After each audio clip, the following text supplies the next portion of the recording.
Now we've got 8 minutes or so for some questions. We've got quite a few questions here. So Brad, will 5G replace NBN, and will we all be working on Wi-Fi?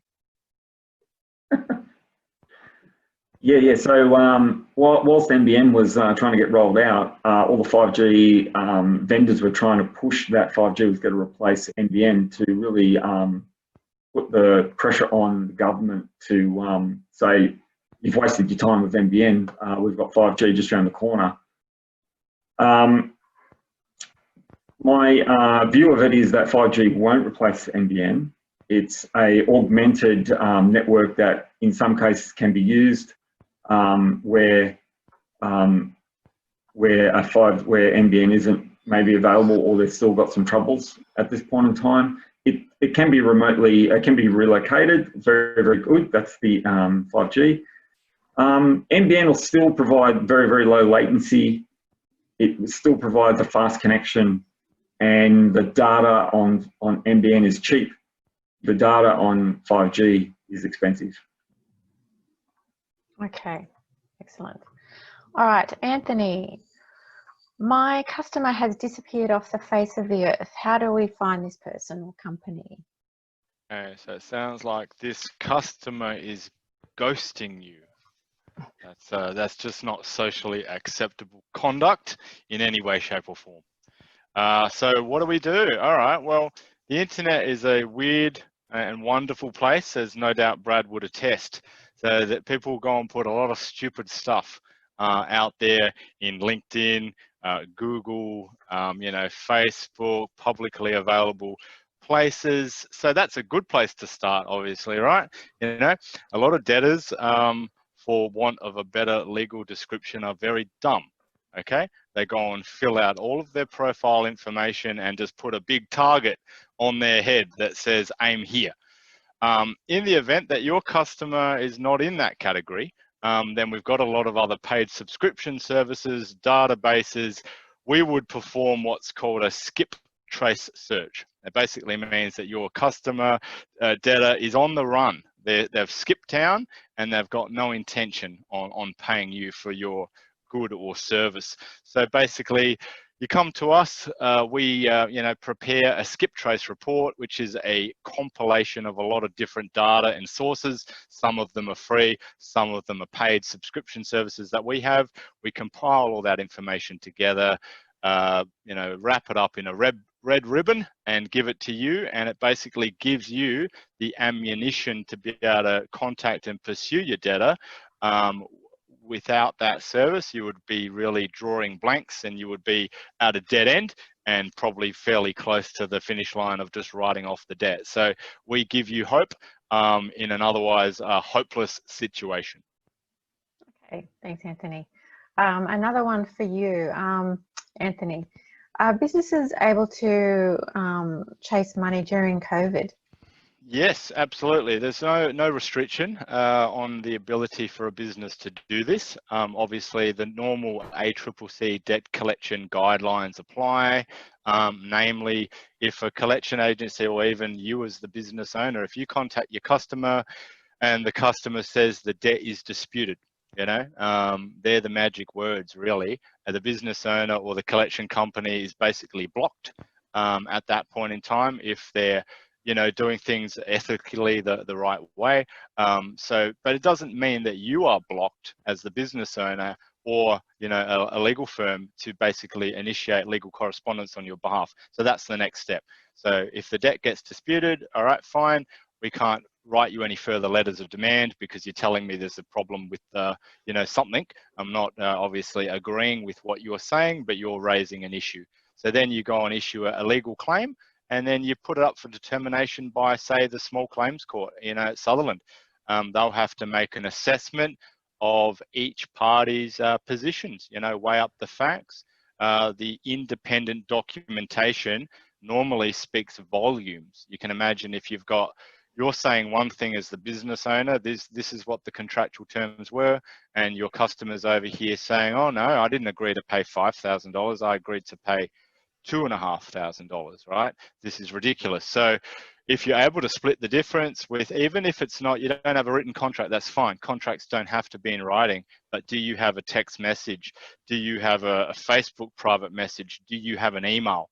Anything that you've got that's going to be able to tilt the scales of justice in your favor is what you're going to be looking for. So it comes down to documentary evidence and record keeping. Yeah, I didn't really touch on that too much, but record keeping for any business owner when you're pursuing bad debt is essential. So yeah, answer to the question, no, you are not precluded from chasing debt in COVID-19. Okay, thank you. All right, Brad, what's your recommendation? Which brand for VPN is your recommendation for home office use and also for out of the office on your laptop? Okay, so VPN is so most Windows machines will have a VPN capability. So that's just the native Windows VPN. It works really, really well. If you use a particular brand of router, that router may also have a proprietary VPN that will work quite well as well. So no specific brand. A VPN is just, again, it's just, you just need two, you need a source and a recipient, and they set up the tunnel between them. So it's, the VPN is just a little app that sits on that.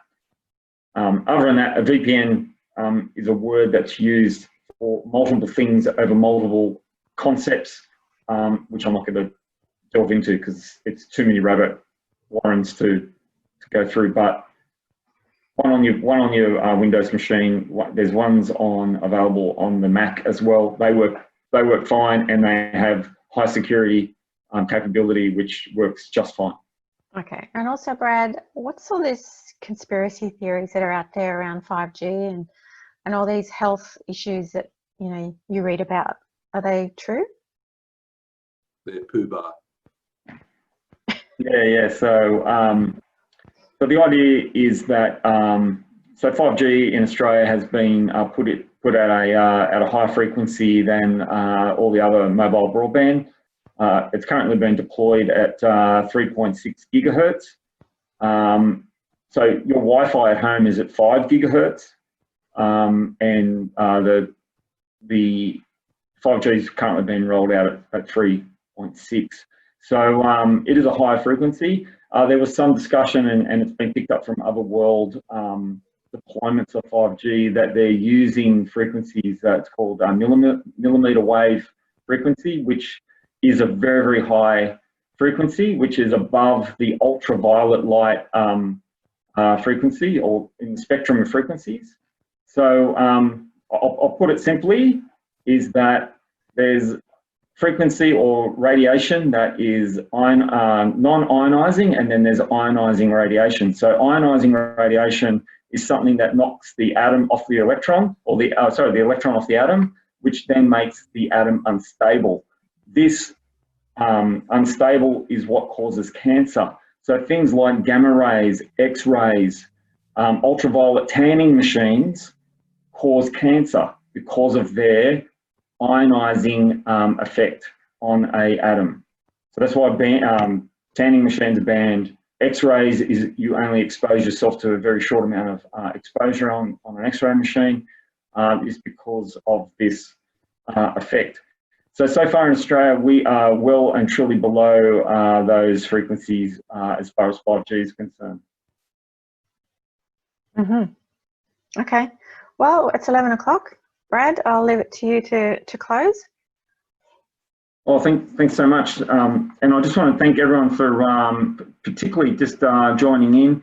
I was just quickly going through the comments there. Thanks so much for all of that. I can see some more comments there, which I can hopefully address with everyone at a later stage. Maybe Paul, you've got the most questions, so I might give you a call and see if I can answer some of those for you. Anyway, look, I just want to say thank you so much for, particularly for Anthony.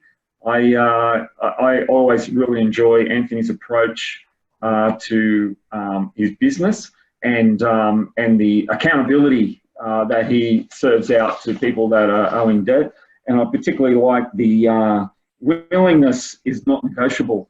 I enjoyed that statement.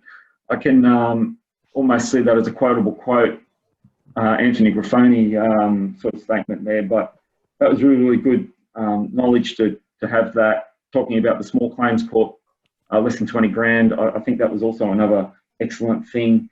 And it really gave, you know, some posture to us as business owners. We do deliver a fantastic service, and when we do, as per what you said, you know, we've got to deliver a service, and that's to what we do. We've got to be paid. It's like, we're not in this as a charity to perform services for nothing. So, and we don't want people taking advantage of our good natures, particularly business owners, to have that being taken advantage of. So I felt really empowered by your discussion today. So thank you so much for that. And if we all can give Anthony a round of applause, if we can unmute. If you push your space, I don't know, push your space bar. I've just unmuted everybody. Oh, fantastic. Thanks, Well, Anthony. I've Thanks, tried Brad. Thank you very much for your time, everyone. Thank you. Thanks, Anthony. Thanks, everyone, for coming. Thank you. See you All next right, time. and keep an eye out for our next event as well. As per what you saw here, keep an eye out for the invitations and the Southern Shire Business Chamber website. We've got our events tab there. It looks great.